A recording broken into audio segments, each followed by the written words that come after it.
ঠিক আছে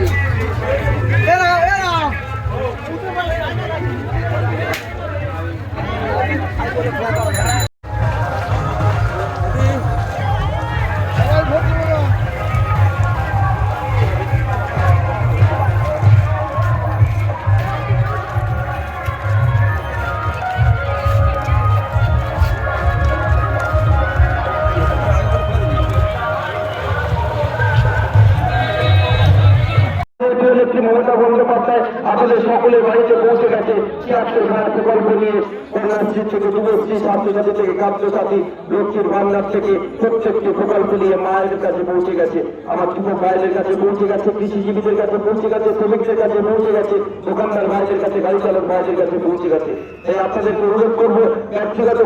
আক্ষেপ দূরে ফিরিয়ে রেখে আসুন আমরা একসাথে আগামী দিন আমাদের যে কঠিন লড়াই সেই কঠিন লড়াই অবতীর্ণ হই। যদি কেউ এখনো পর্যন্ত পিছনে থাকেন, কোথাও যদি আমাদের কোনো কর্মী আপনার দুঃখ দিয়ে থাকে, দয়া করে আসুন একসাথে চলি আমরা একসাথে আগামী দিনে বাংলাকে এগিয়ে নিয়ে যেতে হবে, বাংলাকে আরো ভারতবর্ষের থেকে মাথায় উঁচু করে দাঁড় করাতে হবে। এবং এই মন্দির বাজারের বুকে যতটুকু ডেভেলপমেন্ট হয়েছে আমি খুব দায়িত্ব দিয়ে বলতে পারি এই ডেভেলপমেন্টের